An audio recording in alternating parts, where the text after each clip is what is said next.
BIWTA সম্মিলিতভাবে এটার জরিপ করে আমাদের বাড়ি ঘর একবারের আওতাভুক্ত করার পরে দীর্ঘ 2 বছর যাবত আমাদের একটা গাছ কাটতে দ্বারা আমরা একটা ঘর মেরামত করব সে পরিবেশ নাই। এই 2 বছরে যে ক্ষতির সম্মুখীন এই সমাজ বা আমরা হইলাম, আমাদের এই ক্ষতির পরিণতি কি হবে? কিন্তু এই প্রকল্প যদি এখন বাতিল হয়ে যায়, এই যে আমরা যে এলাকাবাসী আমরা ক্ষতিগ্রস্ত হলাম, এই ক্ষতিগ্রস্তর এর দায়ভার কে নেবে? ব্যক্তিগতভাবে আমাদের সম্পত্তিতে আমরা করব, আমাদের সেই সুযোগ রাখে নাই।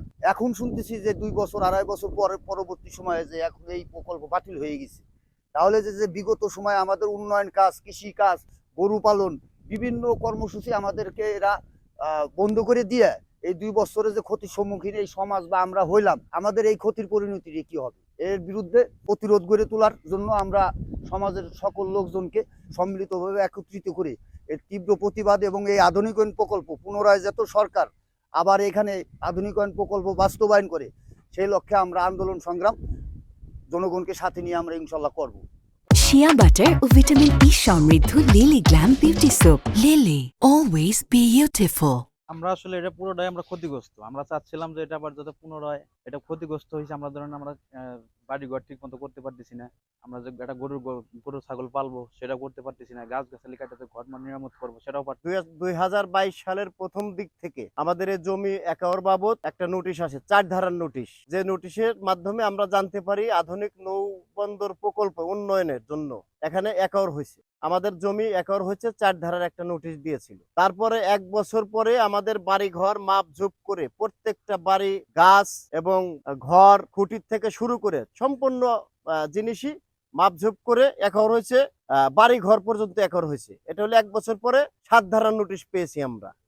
আমাদের গাছ থেকে শুরু করে আমাদের একটা গাছ এখন কাটতে পারতেছি না 3-4 বছর যাবত, একটা ঘর নির্মাণ করতে পারতেছি না, একটা ঘর ভাঙতেও পারতেছি না, একটা ঘর সংস্কারও করতে পারতেছি না। আমরা হলো সর্বোপরি হলো হ্যাং হয়ে আছি আর কি। আমাদের আইডব্লিউটি এর যে পিডি ছিল সে শুধু আমাদের আশ্বাস দিছে, ডিসি অফিস আমাদের আশ্বাস দিছে আপনাদের কাজ দ্রুত বাস্তবায়ন হবে, আমরা যে এখান থেকে চলে যাব। এখানে নদী শাসনের প্রকল্প ছিল, নদী শাসন করার কথা ছিল, কোনো কাজের কোনো অগ্রগতি নাই। সার্বিক দিক দিয়ে আমরা খুব নদী ভাঙন কবলিত, এখান থেকে প্রায় 500-600 বাড়ি ঘর বিলীন হয়ে গেছে, নদীতে চলে গেছে। এখন আমরা যারা আছি একরভুক্ত যারা আছি, আমাদের কোনো পদক্ষেপ সরকার নিচ্ছে না।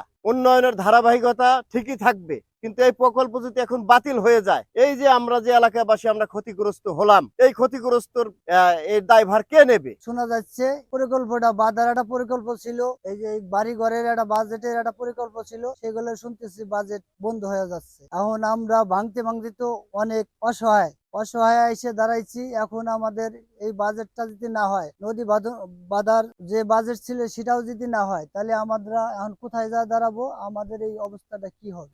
এটা সরকার যদি নদী শাসনটা করে দিত, তাহলে আমরা স্থায়ীভাবে থাকতে পারতাম। এখান থেকে ভেঙে গেলে আমরা নদী ভাঙন লোকই আমরা এখানে এসে বসবাস করছি, তাই এখানে থেকে আমরা কোথায় যে যাওয়ার মতন সেই ধরনের আর্থিক অবস্থাও নাই। তাহলে আমাদের সরকার কি করবে আমরা এটা বুঝতে পারতেছি না। সরকার যদি আমাদের এই নদী শাসনটা করতো, তাহলে আমাদের জন্য সর্বোচ্চ ভালো হতো। তো আমাদের নিয়ে সুনির্দিষ্ট পরিকল্পনা কোনো সরকারেরই নেই। তো বর্তমান যে অন্তর্বর্তীকালীন সরকার আছে তাদের প্রতি আমাদের দাবি, যেন আমাদের এই প্রাণের দাবিটা নদী শাসন, এই নদী শাসনের ব্যাপারে তারা দ্রুতই কার্যকর কোনো পদক্ষেপ। আধুনিকায়নের যে প্রকল্প ছিল সেখানে 5 কিলোমিটার নদী শাসনের কথাও ছিল, তো যেহেতু সেটা এখন বাদ হয়ে গেছে, তো এলাকার মানুষ এই নদী শাসন না হওয়াতে হতাশায় নিমজ্জিত।